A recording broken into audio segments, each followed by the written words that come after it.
Spring is calling in Newport. Trade the Sunday scaries for ocean views, fresh air, and just a slower pace. Make it a full weekend. Bonfires on Moolock Beach, Spanish tapas at Zarita and Nye Beach, or explore the Oregon Coast Aquarium's new Amazon Rainforest exhibit opening in May. Plus, there's super cute places to stay. For all the details, go to discovernewport.com/spring to plan your ultimate spring getaway on the iconic Oregon coast. That's discovernewport.com/spring. History is coming to life right now at OMSI at their Titanic Artifact exhibition. With more than 100 authentic items recovered from the wreck site on view, you'll experience life aboard the Titanic and the deeply human stories behind one of history's most enduring legends. Titanic, the Artifact exhibition is on view now. You can get your tickets at omsi.edu. That's omsi.edu.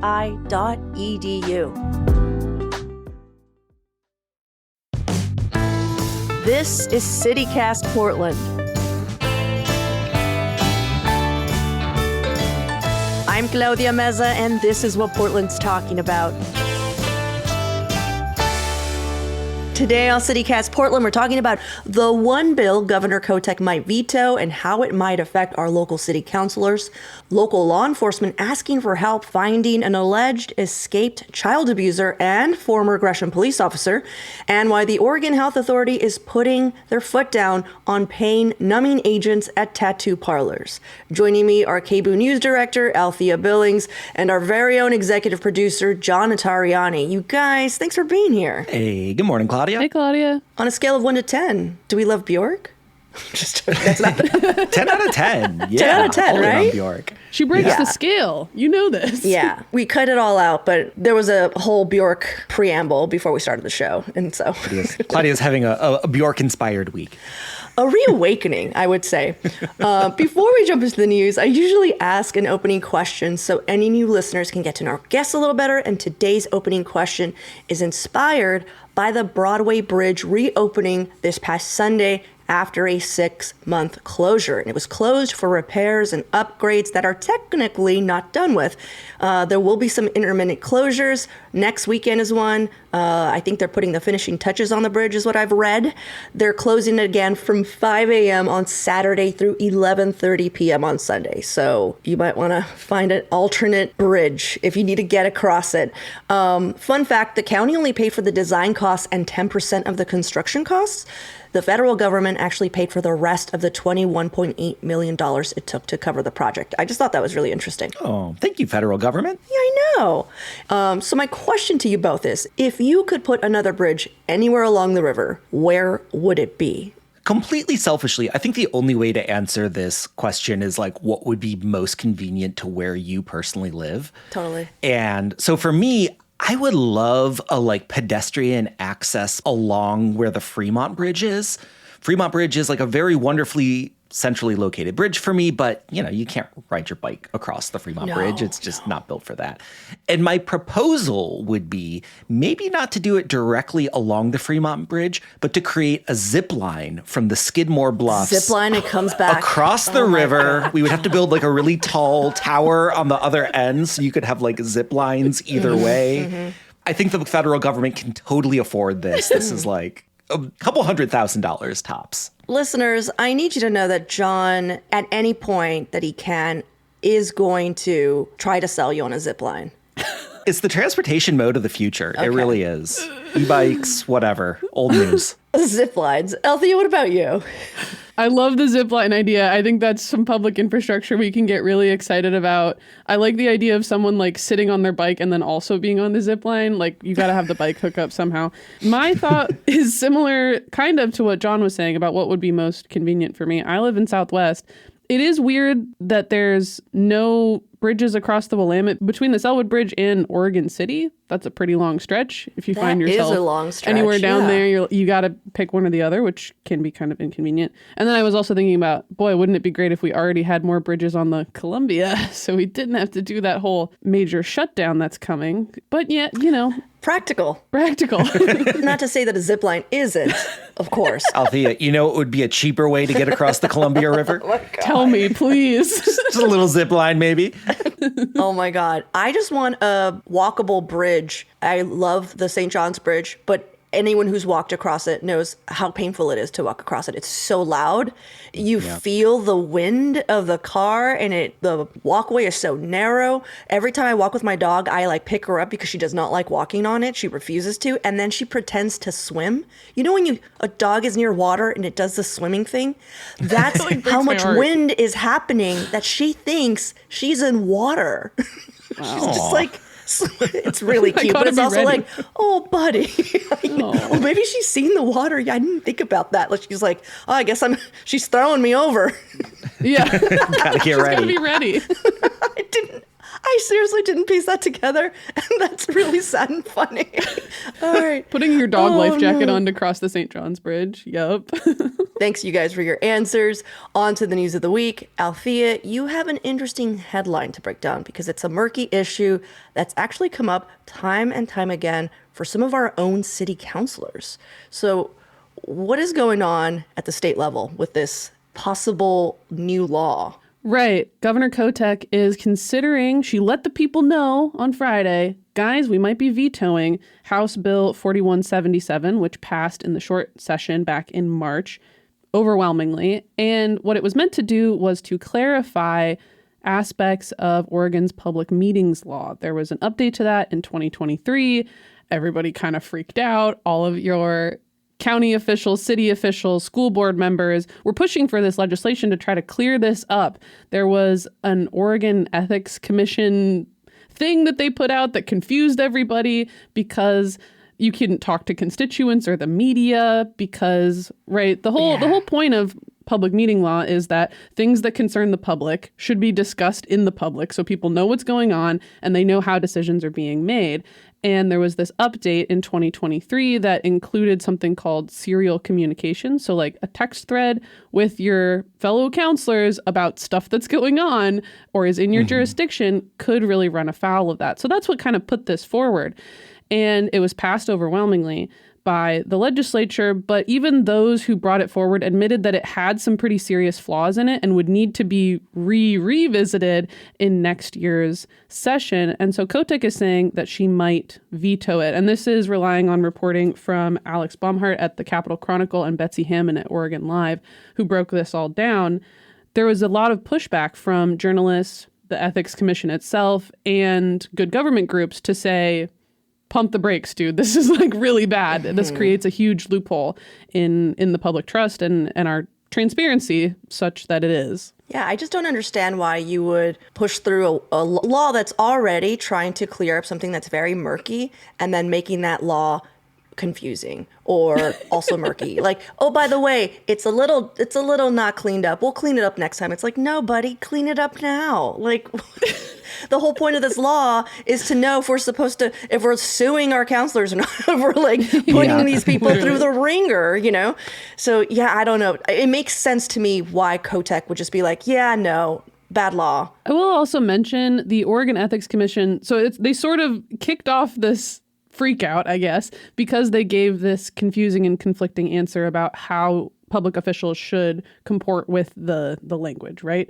But since then, they've put out a big FAQ for how to not run afoul of it. And it clarifies that some of these like core issues that people were worried about, like, can I not talk to constituents? And then the constituent goes and talks to another counselor about the same issue and that's not allowed, or I can't talk to a reporter and then a reporter can't go talk to somebody else and say what I said and ask what they think about it. They clear all that up. They're like, no, that's fine. Sorry, that's not what we meant. So there has been clarification around it, but Kotek has signaled, and this is the only bill this session that she's signaled that she may veto. She's only once let the public know I might veto and then didn't end up doing it. That was for like the Willamette Falls money. Something that stuck out to me, though, is that there's this concern about transparency. There's this big pushback from good government groups about don't do this. This is not going to actually fix the problem. It could make it a lot worse. It's going to put a big loophole. At the same time, Kotek signed HB 4018, which weakens and delays our campaign finance regulation, pushed back on by the same good government groups.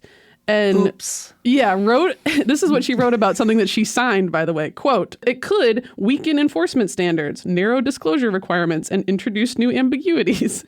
So similarly, a tough piece of legislation, not one that maybe we feel good about, maybe, probably is also going to need to be updated. I mean, good government groups are threatening a real overhaul in a ballot campaign.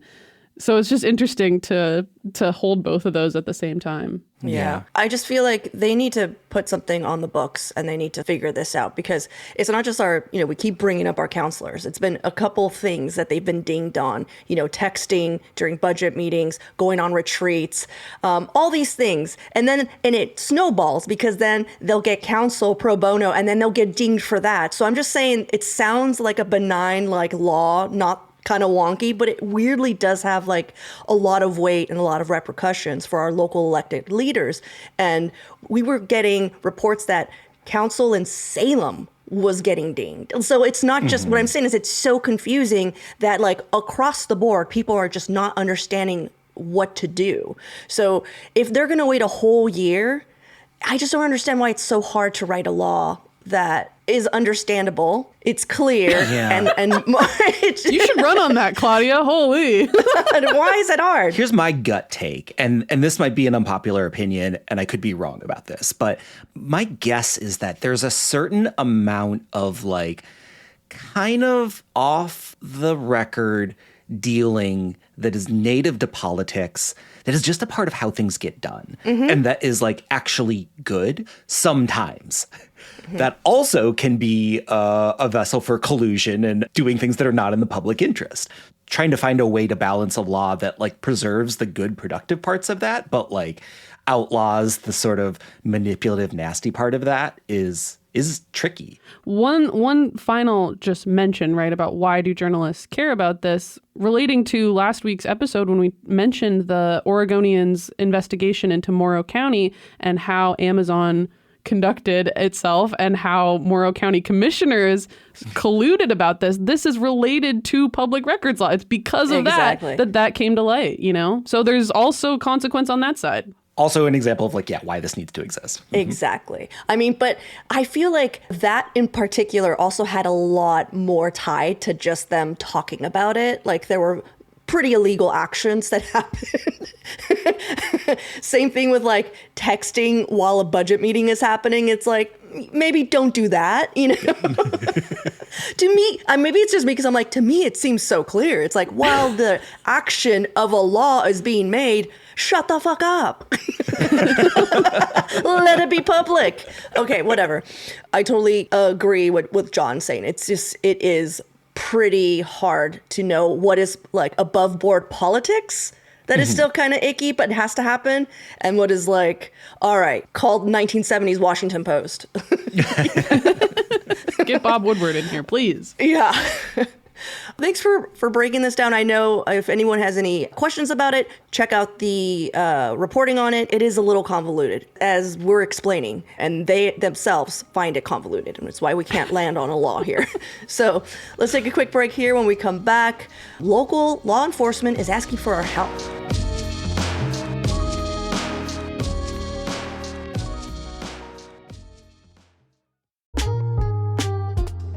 If you're anything like me, March is the time that you start dreaming about shaking off the rainy weather and getting outside to enjoy our beautiful state. Whether that means sipping Pinot in wine country or disappearing into the forest for a weekend reset, that's where Cascadia Getaways comes in. Locally owned and based here in Oregon, they offer vacation homes from the coast to Mount Hood and beyond, making it easy for you to actually get out and explore this incredible region. Plan your next Oregon escape at CascadiaGetaways.com and use the code CityCast2026 for a special discount.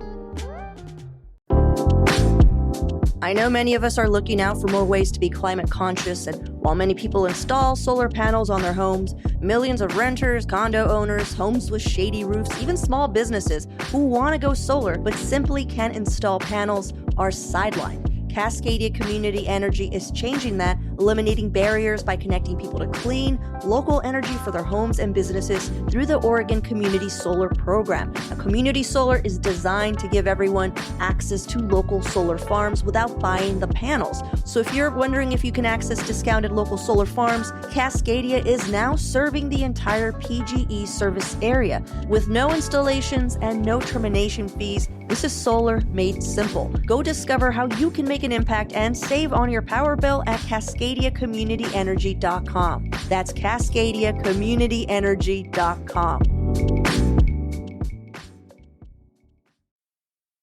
So this next story was brought to our attention by a CityCast Portland listener and was reported on by a few outlets, including The Oregonian, OPB, K2, and Fox 12. Also, a trigger warning, I will be mentioning sexual assault and child abuse. Here's the gist. A former Gresham police officer who was put on house arrest last year for 56 charges related to child sexual abuse broke his ankle monitoring bracelet and is now on the loose. The charges are pretty serious. I'm not going to get into them because they're gross, but no, they're severe. He was indicted for sexually abusing an underage girl for years. Hector Carranza was a Gresham police officer for about a decade before being placed on leave in November 2024. After his arraignment, where he pleaded not guilty, he paid his bail, so he was allowed to wait for his next day in court in the comfort of his own home, starting August 2025. Carranza then went on the lam sometime around March 21st and has been missing since. It wasn't until April 9th that this information was released once the DA's office started asking for the public's help in locating him following an unsuccessful search. Hector Carranza is described as Hispanic, 6 feet tall, and weighs about 220 pounds. He's 37 years old, and I gotta tell you, he does look like a creep. I'm sorry, but if you were just like, what does he look like? Just like what you would imagine. Officials say he's not believed to be a present danger to the community. 56 charges, though, and now he's got a 3 weeks head start, so he could be long gone from our area. Still, shout out to the Oregonian for reporting on this story since the very beginning, even before his escape, when everyone jumped on it. They've been like following this case because I mean, he's a former police officer. It's of interest, you know? Yeah, I don't know. What do you guys think? You can just cut those off?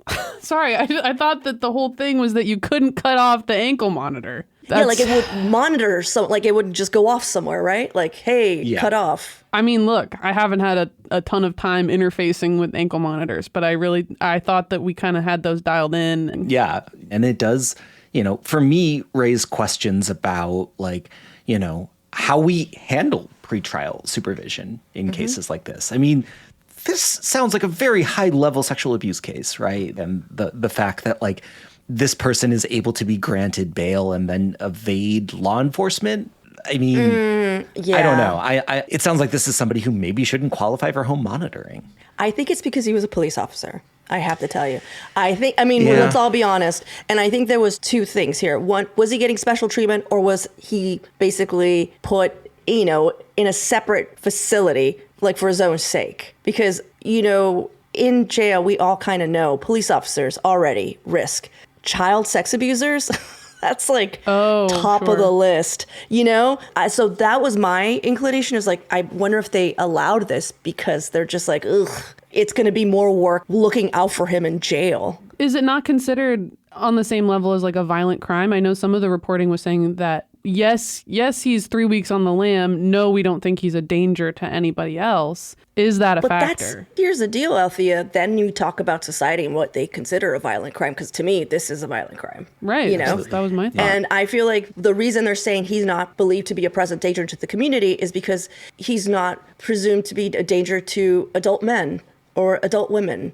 Or, you know what I'm saying? Like, and to me, I'm just like, that's even creepier, man. Like, he's targeting, I mean, we don't know much about what's going on. We know there was like one victim, so we can't extrapolate from that. But still, I mean, you raise a good point, but I think that's how our society is. I mean, look at how little rapists get, like how little certain things. I think that because of our society, because of who is deemed important in our society, there are crimes like this that are just not given the same amount of heft or weight. And we see it. I think that's why we're all like a little surprised, but Well, I mean, I hope that the local police are doing everything that they can to find this guy and to track him down. I mean, is this even a local police matter? I guess I don't know what happens when somebody cuts off an ankle monitor and flees. Like, what jurisdiction does that fall under? Well, now it's all states because he's fled, But anyhow, if you want more information, check our show notes. There's an article, there's a picture of him.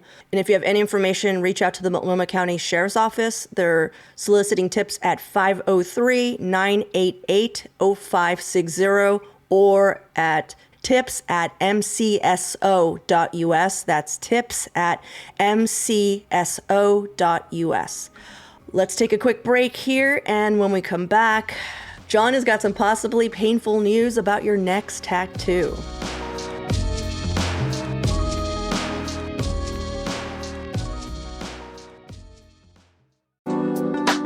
History comes to life in Titanic, the artifact exhibition now on view at OMSI. Immerse yourself in a rare opportunity to explore the innovation, ambition, and tragedy of the Titanic while connecting personally with the people whose lives were forever changed by her voyage. With more than 100 authentic artifacts recovered from the wreck site, you'll experience an immersive gallery combining cinematic visuals and powerful audio reenactments that bring the ship's scale, beauty, and tragedy to life. There's also an optional VR tour for a deeper, more interactive exploration. Titanic, the Artifact Exhibition is on view now. Get tickets at omsi.edu. That's omsi.edu. John, what is going on? What is this Oregon Health Authority? Why are they all up in tattoo parlors? I mean, I'm glad they need to be there. They're all up in the tattoo parlor, getting ink, and something you might not know about tattoos, they kind of hurt. This is from some great reporting by Francisca Benitez at OPB.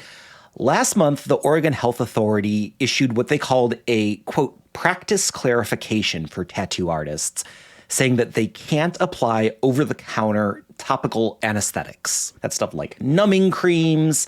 These are products that contain something called lidocaine, which is a medication that temporarily blocks nerve signals, makes a part of the body feel numb, so you can't feel something like a tattoo needle stabbing you repeatedly thousands and thousands of times. Mm-hmm.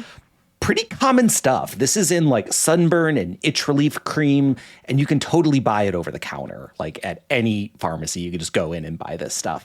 But the OHA is saying this has actually never been legal, that this was an oversight, and that putting on a topical anesthetic could basically amount to like administering drugs or practicing medicine. What? Yeah, this all came up during a pretty routine review of the curriculum for tattoo school in Oregon. And they realized that this had just never been spelled out in the law. And they're like, oh, yeah, we can't allow people to do this. They sent out a note being like, by the way, you're not allowed to do this. It's illegal. OHA thought that was end of story. Tattoo artists thought this was a really big deal, or specifically certain types of tattoo artists. Medical and cosmetic tattooers. You think about somebody who's applying tattoos as an eyeliner tattoo, a brow tattoo, or lip brush. Those are super sensitive areas of the skin. And especially for like reconstructive surgery or scar camouflaging, these are areas of the body that can be really, really sensitive to touch. Mm-hmm. So that numbing cream is almost essential to complete these procedures for people. Some artists are saying that they're already seeing people canceling appointments.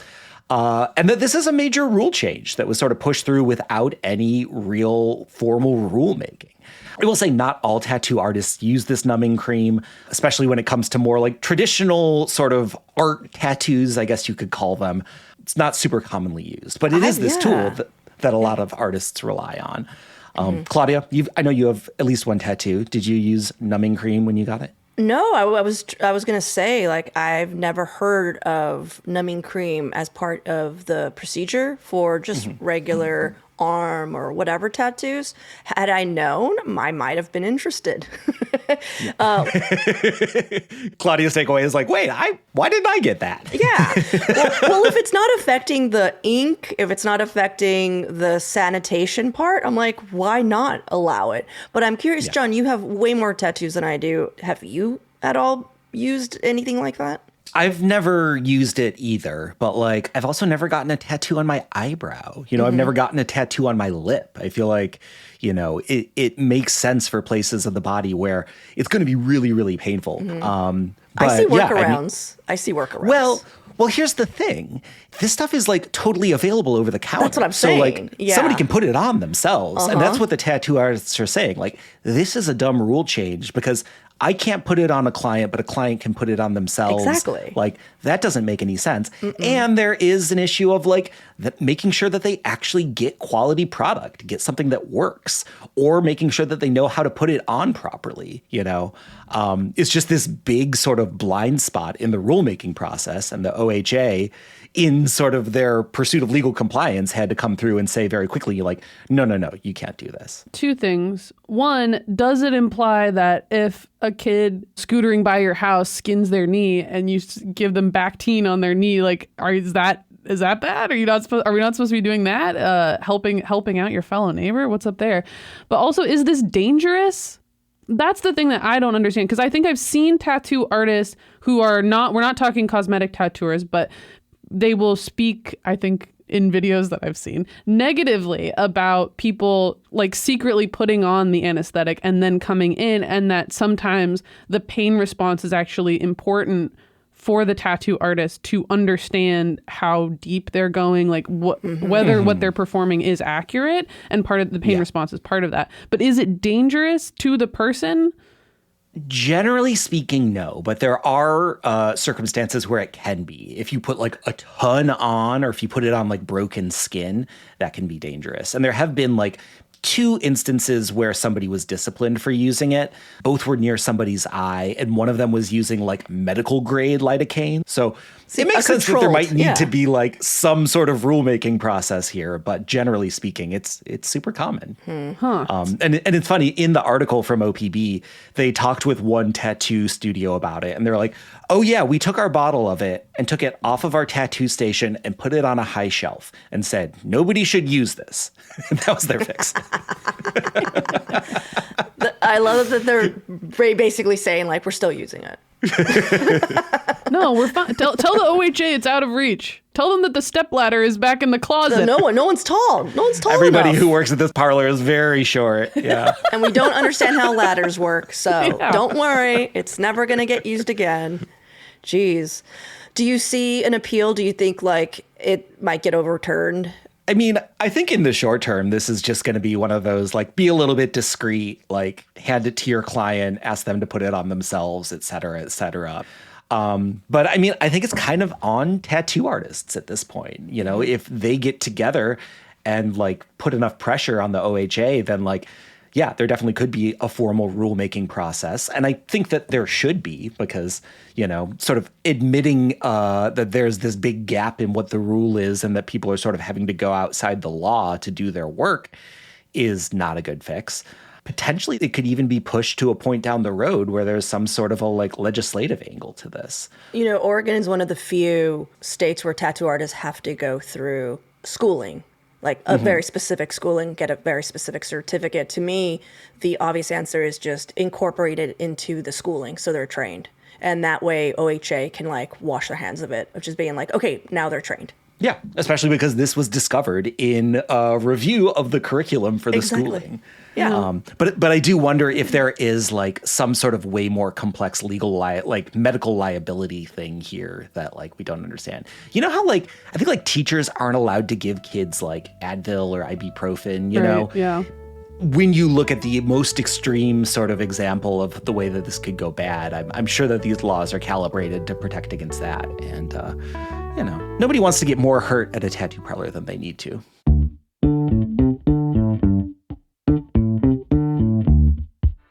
All right. Well, thanks so much, y'all, for hanging out with me, for going through some of the headlines today. That's all for today here on CityCast Portland. Thank you so much for listening. If you enjoyed the show, share it with a friend, rate, leave us a good review, and don't forget, you can support us and also get great perks by becoming a CityCast neighbor. Just visit membership.citycast.fm for all the details. That's membership.citycast.fm. We'll be back tomorrow morning with more from around the city. Until then, see you at Slim's.